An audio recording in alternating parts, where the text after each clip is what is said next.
नया ले लेते हैं, जूम इन कर देते हैं। चलिए बात कर रहे थे व्यू रिबन की, ठीक है। आज हम व्यू रिबन के अंदर उपस्थित विकल्पों की बात करेंगे, जिसमें नॉर्मल व्यू है और पेज ब्रेक व्यू है। तो सबसे इंपॉर्टेंट बात क्या है हमारे पास, ब्रेक कितने प्रकार के होते हैं। तो पहला प्रश्न बनता है कि कैल्क में कितने प्रकार के व्यू होते हैं। तो भैया सीधी सी बात है, कैल्क में कितने प्रकार के व्यू होंगे, दो प्रकार के, एक normal view, page break view, page break view, ठीक। नॉर्मल व्यू में क्या होता है, हमें हमारी जो एक्सेल की कैल्क की शीट है वो साधारण रूप में दिखाई देती है, ठीक है। आपको सभी प्रकार के कॉलम, सभी प्रकार की पंक्तियां, सब कुछ यहां पर विजिबल होगा, साधारण रूप से आपको प्रदर्शित होगी नॉर्मल व्यू। ये जो स्क्रीन पर अभी आप देख रहे हो ये नॉर्मल व्यू है। कौन सा व्यू है, नॉर्मल व्यू है। बट पेज ब्रेक व्यू क्या कहता है, देखो पेज ब्रेक व्यू में आपको करना क्या होगा, पहले मैं कुछ लेखन कार्य यहां पर लिख ले रहा हूं और यहां तक मान लो कुछ डेटा है, तो आप ध्यान से देखिए 46 आखिरी डेटा लिखा है मैंने, यानी डी कॉलम की 12वीं पंक्ति में डेटा है। अब मैं कर्सर कहीं भी रख दूं, पेज ब्रेक व्यू पर जैसे ही क्लिक करूंगा तो आप ध्यान से देखिए क्या हुआ, मेरी जो बैलेंस शीट थी वो कहां तक ब्रेक हो गया, मेरा पेज कहां से ब्रेक हो गया, जहां पर हमारी एक्सेल या कैल्क शीट में आखिरी सेल पर लिखा डेटा था वहां तक क्या हो जाएगा, ब्रेक हो जाएगा। पेज ब्रेक व्यू में यह है कि आपको आपकी कैल्क शीट में उतना ही पेज प्रदर्शित होगा जितने पेज तक आपने लेखन कार्य लिखा होगा, अंतिम सेल तक पेज कट जाएगा। अगर आप बोलो सर बाकी में कुछ ना लिखें, सिर्फ एक डेटा लिख दें, देखो नॉर्मल व्यू ले आया मैं, कंट्रोल एन से नया डॉक्यूमेंट ले आया, जूम कर देता हूं, कुछ ना लिख के सिर्फ यहां पर लिख दूं एक डेटा बस 54, ठीक है। और अब मैं व्यू में जा रहा हूं और पेज ब्रेक कर दिया मैंने, तो आप देखिए डेटा कहां, पेज कहां तक, कहां से ब्रेक हो गया, जिस सेल पर हमने लास्ट डेटा इनपुट किया था वहां तक हमारा पेज क्या हो जाएगा, ब्रेक। तो ये है पेज ब्रेक व्यू। इसमें हमें हमारा पेज उतना ही प्रदर्शित होता है जितने पेज तक लेखन कार्य लिखा होता है, और नॉर्मल व्यू में हमें हमारा पेज साधारण रूप में प्रदर्शित होता है जिसमें संपूर्ण कॉलम, संपूर्ण पंक्ति दिखाई देती है, ठीक है, क्लियर। तो दो प्रकार के हमारे क्या हो गए, व्यू हो गए। पहला व्यू कौन सा था, नॉर्मल व्यू, दूसरा व्यू कौन सा है, पेज ब्रेक, क्लियर है बात, पेज ब्रेक व्यू।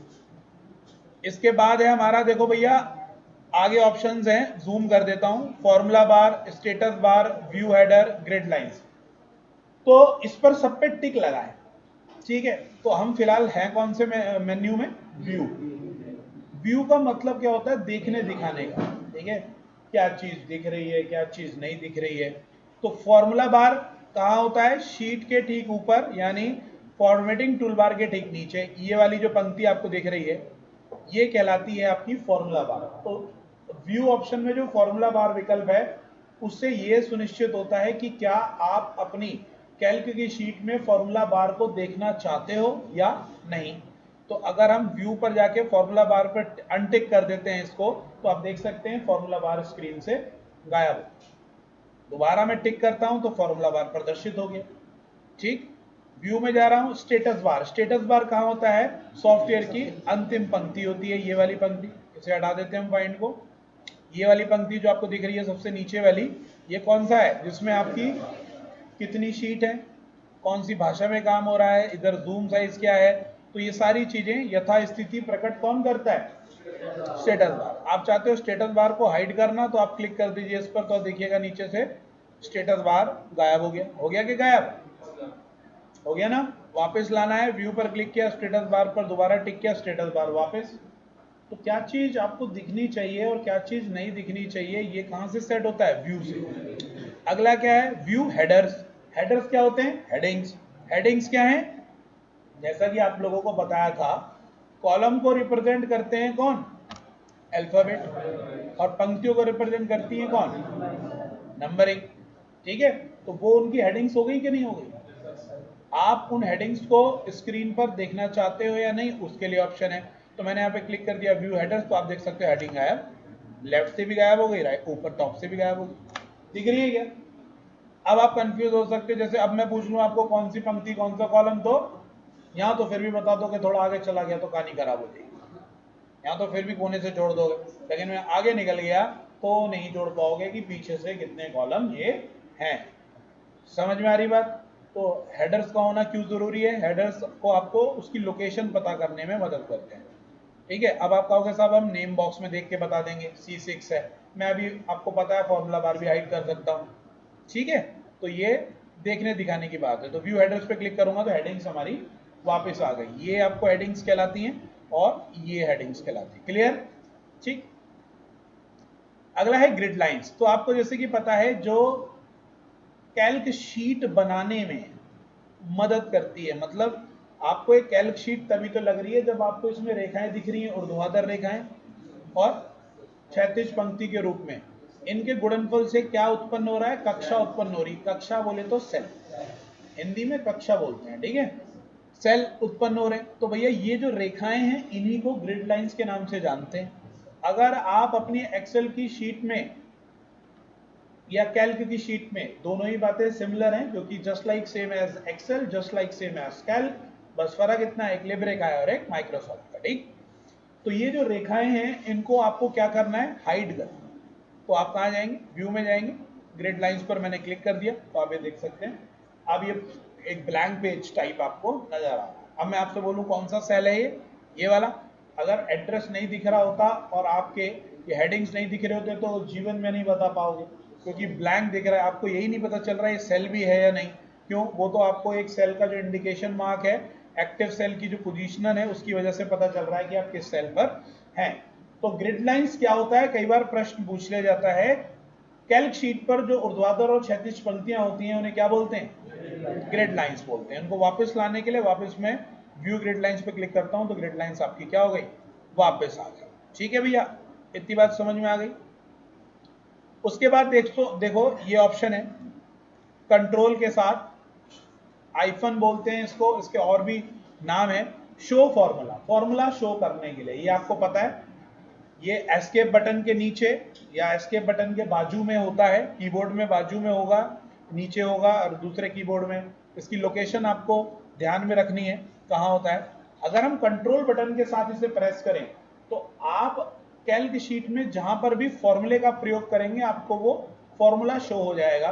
मतलब यदि आप चाहते हैं कि आपने कैल्क की शीट में कहां कहां पर फॉर्मूले का प्रयोग किया है, जैसे मान लीजिए मैंने एक संख्या यहाँ लिख ली, एक संख्या यहाँ लिख ली, और यहां पर मैं क्या कर रहा हूं फॉर्मूला लगा दे इक्वल टू सम B4 से B5 ब्रैकेट बंद, एंटर, जुड़ गया। अब किसी नए बच्चे को मैं बाहर से बुलाऊं या किसी नए व्यक्ति से पूछूं कि क्या आप बता सकते हैं भाई साहब कि इस कैल्क शीट में कहां फॉर्मूला लगा है, तो अपनी इन नॉर्मल आंखों से वो नहीं बता पाएगा।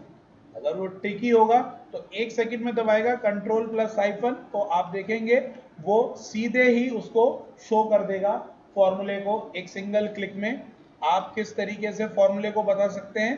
कंट्रोल के साथ, जो FS ट्रॉफी भी बोलते हैं, कंट्रोल के साथ हाइफन बोलते हैं, उस पर क्लिक करेंगे तो कैल्क शीट पे जहां जहां पर फॉर्मूला लगा होगा वो आपको शो हो जाएगा। ठीक है, ये काम मैन्युअली भी कर सकते हैं। आप यहां पर क्लिक करें, यहां पर शो फॉर्मूला का ऑप्शन है, यहां से फॉर्मूला सारे शो हो जाएंगे। देखिए भैया ने बोला कि सारे शो होंगे कि एक शो होगा? पूरी कैल्क शीट पे जहां जहां पर फॉर्मूला लगा होगा। देखिए बराबर, इसको कर देता हूं, इसकी गुणा करा दी मैंने, ठीक है भैया, यहाँ पे एंटर। ठीक भैया, यहां पर मैं इसको क्या करता हूं? डिवाइड करा देता हूं। ठीक है भैया, ये लीजिए डिवाइड करा दिया 12 से। तो अभी पता नहीं ना किससे क्या हो रहा है, तो कंट्रोल आइकन दबाएंगे तो आपको सारे फॉर्मूला दिखेंगे। कैल्क शीट पे जितने भी फॉर्मूला आपने अप्लाई किए होंगे वो सभी फॉर्मूला इस कमांड से प्रदर्शित होंगे। ठीक है, शो फॉर्मूला ऑप्शन आपको यहां पर दिख रहा है। ठीक, अब ऑप्शन है हमारे पास फ्रीज सेल्स, फ्रीज रोज और कॉलम। बहुत महत्वपूर्ण प्रश्न है। ठीक है, फ्रीज का काम क्या है? फ्रीज का मतलब क्या है? फ्रीजर देखा है सभी ने, क्या होता है इसके अंदर? बर्फ जम जाती। ठीक है, तो बर्फ जम जाती है तो यहां भी बर्फ जमने जैसा कुछ है क्या? तो आपको अभी दिखा देते हैं। बर्फ जब मैंने शीट 2 ले ली, ठीक है, और सेल जमाना, कॉलम जमाना, पंक्ति जमाना, कुछ भी जमा लो जो चाहो, ठीक है। नेम, अब इसका इस्तेमाल क्या करते हैं मैं आपको बताऊं। नेम हो गया, एड्रेस हो गया, फादर नेम हो गया, एफ नेम, मदर नेम हो गया, एम नेम, ठीक है भैया। अब यहां पर मैं एंट्री कर रहा हूं, मान लो और जूम कर देता हूं थोड़ा सा, एंट्री कर रहा हूं महेश, ठीक है, एड्रेस टीकेडी, फादर नेम सुरेश, माता का नाम बबीता, ठीक है भैया। एक एंट्री करी मैंने यहां पर, और यहां पर मैं क्या कर रहा हूं, और एंट्री कर रहा हूं, जैसे मान लेते हैं सोनू लिखा, एंटर, आगे उसका डेटा भरा, नोनू लिख दिया, गोनू लिख दिया, सपना, अपना, नन्हे। तो आप देखिए जैसे मैं एंट्री करता जाऊंगा दीपक, तो अब हुआ क्या, मेरे ऊपर वाले जो हेडिंग्स थे वो गायब हो गए। भैया वो तो ऊपर शिफ्ट होंगे, तो मान लीजिए काम करते करते आए और यहां के भूल गए कि किसके नीचे क्या नाम लिखना है, फादर नेम कहां लिखना है, मदर नेम कहां लिखना है, एड्रेस कहां लिखना है। हो सकता है कॉम्प्लिकेटेड हो, या कोई नया व्यक्ति आ जाए एंट्री करने, तो उसको नहीं पता चलेगा, वो तो बार बार ऊपर जाएगा, या तो इन चीजों को वो याद रखेगा। मैं हाईलाइट कर देता हूं, ये है हमारे हेडिंग्स या कॉलम्स इन्हें मानो, जिनके आधार पर डेटा की एंट्री होनी है। शहर के नाम तो आगे लिख ही देंगे, मुरादाबाद, लखनऊ, दिल्ली, ठीक है। लेकिन कुछ जगह जब आप चलते रहोगे, काशीपुर, रामपुर, बिजनौर, नूरपुर, ठीक है, अब देखो ऊपर गायब हो गया। तो ऐसा कुछ हो जाए जिससे कि हमारी ये पंक्ति फ्रीज हो जाए, तो इसके लिए ऑप्शन है फ्रीज पेज। बड़ी डेटा एंट्री करने के लिए किसी भी निश्चित कॉलम या किसी भी निश्चित पंक्ति को हम क्या कर सकते हैं, फ्रीज कर सकते हैं। तो भैया आप चलिए व्यू पर, यहां पर दिख रहा है फ्रीज रोज एंड कॉलम, आप यहां पर देख सकते हैं, ये आपका जो एक कॉलम था, कॉलम फ्रीज कर दिया उसने, देख सकते हैं यहां पर आपको एक लाइन दिख रही है, ठीक है। कंट्रोल जेड किया मैंने दोबारा, ये देखिए इसको सेलेक्ट किया, व्यू में गया, फ्रीज सेल है यहाँ पर, फर्स्ट रो पर क्लिक किया तो पहली पंक्ति फ्रीज हो गई। आइए एंट्री करते हैं, ठीक है। पिता का नाम पप्पू, ठीक है, महेश, महेश बड़ा आ रहा ध्यान, सुरेश, कमलेश, राजू, बाजू, साजू, नरेश, हाँ भैया एंट्री सही चल रही है, गगन, क्या देखा आपने, फ्रीज हो गई क्या। अब आप जितनी मर्जी एंट्री करते रहिए, आपके हेडिंग्स यानी नंबर 1 पंक्ति वहां पर फ्रीज रहेगी, जिस फील्ड के आधार पर आप नीचे वाली बैलेंस शीट में कंप्लीट डेटा की एंट्री कर पाएंगे। आप किसी भी पंक्ति को फ्रीज कर सकते हैं, किसी भी कॉलम को। चलिए कॉलम करके देख लेते हैं। मैंने सेलेक्ट किया, आपको एक विकल्प बताया था मेरे भाई, आपको एक विकल्प बताया था, जो विकल्प कहता क्या है, जो विकल्प करता है हमारा क्या एक विकल्प के बारे में हमने डिस्कशन किया था, जो कॉलम के रूप में डेटा को कॉपी करेगा और पेस्ट करेगा पंक्ति के रूप में। बताओ नाम क्या है, पेज स्पेशल के अंदर होता है, उसका नाम क्या है, पता है नहीं पता है, ट्रांसपेरेंट नहीं, ट्रांसपोज है ना। पेज स्पेशल के अंदर गए, पेस्ट ट्रांसपोज यहां पर लिखा है, जैसे मैं क्लिक करूंगा वो कॉलम के रूप में पेस्ट हो गया। किस रूप में कॉपी किया था, अभी आपने देखा कि हमने पिछली शीट से इसको पंक्ति के रूप में कॉपी किया, लेकिन नेक्स्ट शीट में जो पेस्ट किया वो किस रूप में हुआ। तो हम क्या चाहते हैं, कॉलम को क्या कराना, फ्रीज कराना, ठीक है। अगर मैं देखो यहाँ पर डेटा की एंट्री अगर करता जा रहा हूं, ये देखो तो ये गायब हो गया मामला, शिफ्ट हो गया। मैं चाहता हूं शिफ्ट ना हो, तो इसके लिए कहा जाइए, व्यू में चले, व्यू में जाने के बाद फिर फ्रीज सेल्स के अंदर फर्स्ट कॉलम चुनेंगे, क्या फर्स्ट कॉलम, फ्रीज हो गया भैया। आइए एंट्री करते हैं, ये लीजिए एड्रेस, ये लीजिए एड्रेस, ये लीजिए एड्रेस, ये लीजिए एड्रेस, डालते रहिए एड्रेस, कॉलम फ्रीज हो गया। हाँ बेटा, क्या कर सकते हैं, किसी भी सेल को,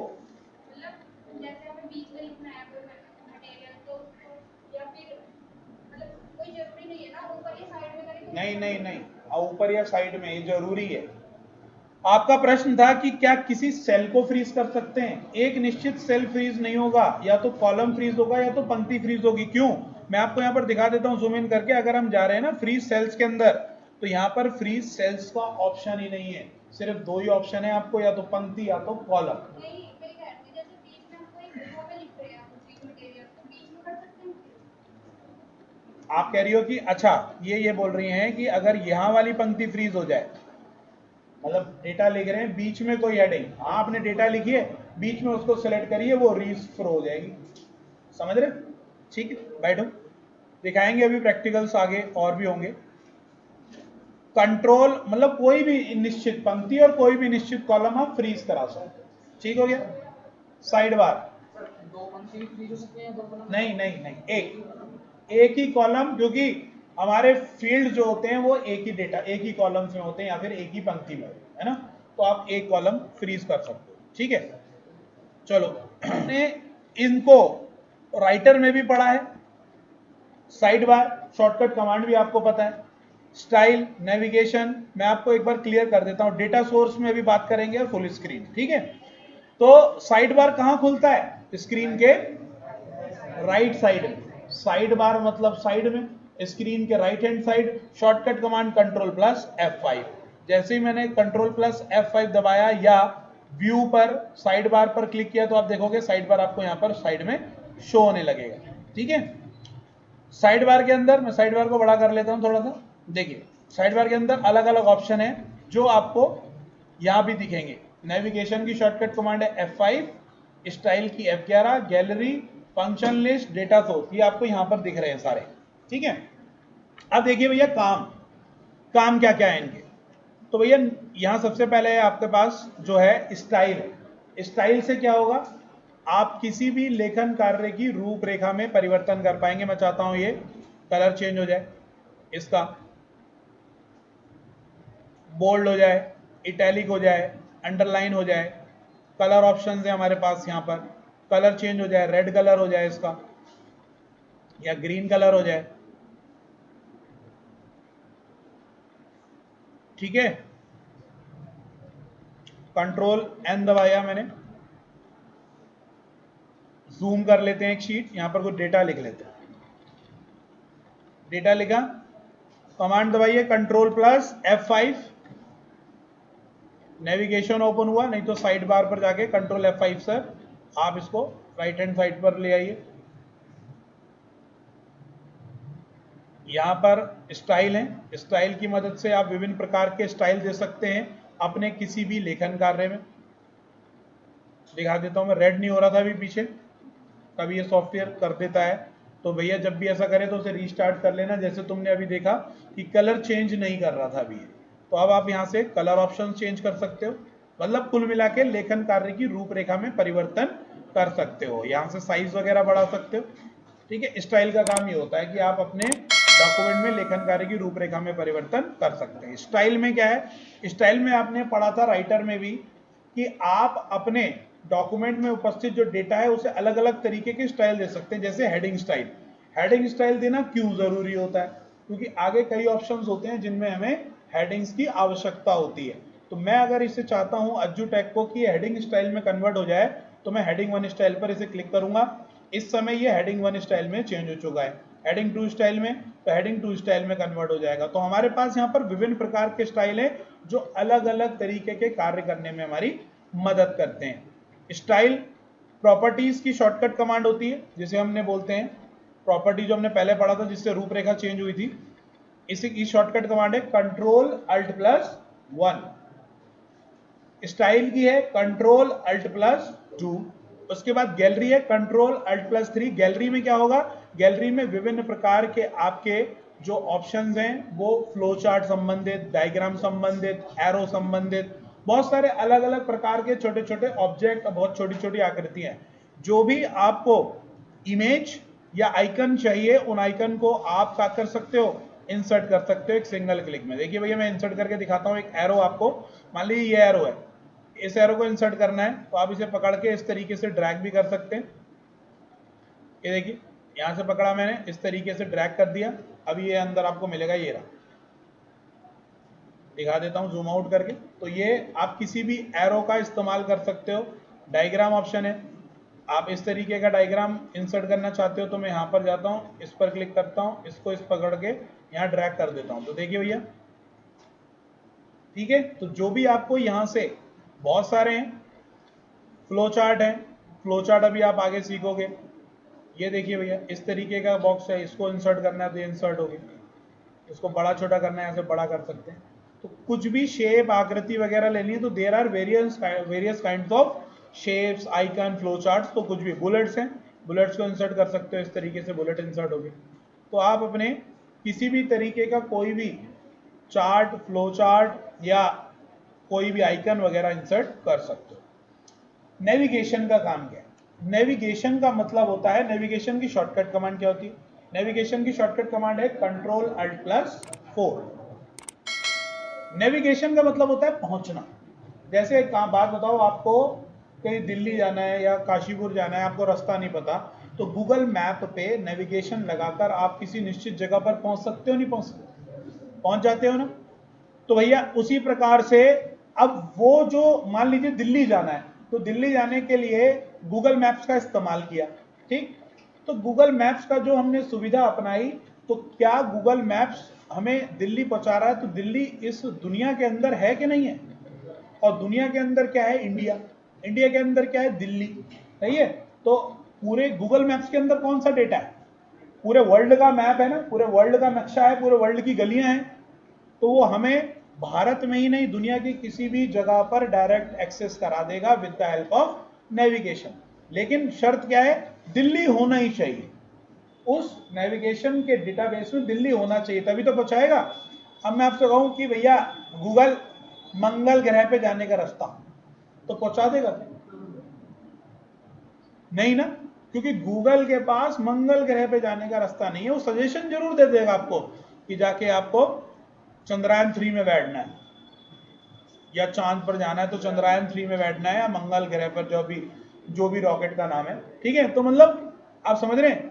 तो मेरा कहने का तात्पर्य आपको यह है कि आप एक्सेल की या फिर कैल्क की शीट में किसी भी निश्चित स्थान पर तब पहुंचेंगे जब वह स्थान आपकी शीट में होना चाहिए, ठीक। तो नेविगेशन में आप देख सकते हो कई सारे ऑब्जेक्ट आपको धुंधले दिख रहे हैं, और कई सारे ऑब्जेक्ट आपको क्या दिख रहे हैं? डार्क दिख रहे हैं। तो डार्क कौन से हैं? जो अवेलेबल हैं शीट पर, और धुंधले कौन से हैं? जो अवेलेबल नहीं है। तो शीट दिख रही है आपको, ये देखो शीट 1 है, इस पर पहुंच सकते हैं। इमेजेस दिख रही है, एक इमेज है, इस पर क्लिक करूंगा डायरेक्ट पहुंच जाऊंगा। ड्राइंग में हमारे इतने ऑब्जेक्ट हैं, तो भैया जिस पर भी आप क्लिक करिए आप डायरेक्ट वहां पहुंचेंगे। देखिए पहुंच रहा हूं मैं, इमेज पे पहुंच रहा हूं, शीट पर आ रहा हूं, शीट पर तो मैं ही, तो आप देख सकते हैं उसको सिलेक्शन हो रहा है, नहीं हो रहा? तो नेविगेशन की मदद से किसी भी निश्चित एरिया पर आप डायरेक्ट पहुंच सकते हो, बेशर्ते वो एरिया शीट के अंदर होना चाहिए, ठीक। समझ में आ रही बात? तो भैया अगला है फंक्शंस। Ctrl+Alt+5 इसकी शॉर्टकट कमांड है। तो भैया अब आगे हम फॉर्मूले सीखेंगे। तो हमारे पास विभिन्न प्रकार के फंक्शंस हैं, ठीक है, विभिन्न प्रकार के फॉर्मूले हैं जो क्या काम करेंगे? कैलकुलेशन कराने में। हमने ऑपरेटर सीखे थे 4 प्रकार के, आगे की बात जो होगी वो फॉर्मूले के बेस्ड पर होगी, यानी अभी आगे फॉर्मूले आ जाएंगे। तो यहां से आप डायरेक्टली कोई भी फॉर्मूला लगा सकते हो। देखो सम पर मैंने क्लिक किया, डायरेक्ट लग गया सम, फॉर्मूला एक्टिव। अब बस आपको क्या देना है? अब आपको डिजिट देनी है 21,21, एंटर मारोगे तो 42। जूम करके दिखा देता हूं, यहां पर फॉर्मूला लगाना है, ये देखिए मैक्सिमम, डबल क्लिक करेंगे, फॉर्मूला लग गया 1,5,8,9, एंटर मारूंगा, आंसर क्या मिलना चाहिए? मैक्सिमम फंक्शन का मतलब होता है बड़ी संख्या। तो बड़ी संख्या कौन सी इनमें? आंसर मिलेगा क्या? 0 दब गया एंटर की जगह, रुकिए, पॉइंट लग गया, एंटर मारूंगा तो क्या मिलेगा आंसर? 9 मिला, नहीं मिला? तो फॉर्मूला काम कर रहा है, तो आप यहां से फॉर्मूले को अपने आप ले सकते हैं। अपर, ये लो, अपर लिखा BEETA, तो बीटा कैसे केस में है? लोअर केस में। अपर केस में चेंज करने के लिए अपर फॉर्मूला एंटर मारूंगा तो बीटा क्या हो गया, कैप्स में हो गया। हैश ने एरर दे रहा है, इसे बड़ा करो। अब देखो यहां पर एरर क्यों आई, अब इंपॉर्टेंट बात है। देखो अब मुझे समझ में आ गया 1 सेकंड में, तुम्हें लेकिन अभी भी समझ में नहीं आया है ना। तो अब जब एरर दे दिया उसने फॉर्मूले का, इसका मतलब पता है क्या है, इसका मतलब यह है, वो बोल रहा है भाई साहब आपके दिए गए टेक्स्ट को नहीं करूंगा, आप उसका एड्रेस दीजिए। यानी वो जो मैंने बीटा लिखा था उसको उसने कंसीडर नहीं किया, वो बीटा का एड्रेस कंसीडर करेगा। ये लो अब करेगा, अपर पे क्लिक किया, अब मुझे क्या करना है, सीधे बीटा पर क्लिक करना। A7 मांग रहा था वो, A7 मतलब एड्रेस मांग रहा था। अब मैं एंटर मारूंगा तो अब हो गया कैप्स। समझे बात को। तो उसने एरर दी तो उसने कहा टाइप नहीं करिए, आप सेल का एड्रेस दीजिए। ठीक है, तो कई ऐसे फॉर्मूले हैं जो सेल एड्रेस पे काम करते हैं, वो भी अभी हम जब फॉर्मूले सीखेंगे तो उसमें बात करेंगे। आगे एक एक बारीकी के सभी ऑप्शंस आपको प्राप्त हो जाएंगे। किसी भी प्रकार की कोई समस्या हो कमेंट कर सकते हैं, मैं आपका जवाब अवश्य दूंगा। मिलते हैं दोस्तों अगली वीडियो में, तब तक के लिए धन्यवाद।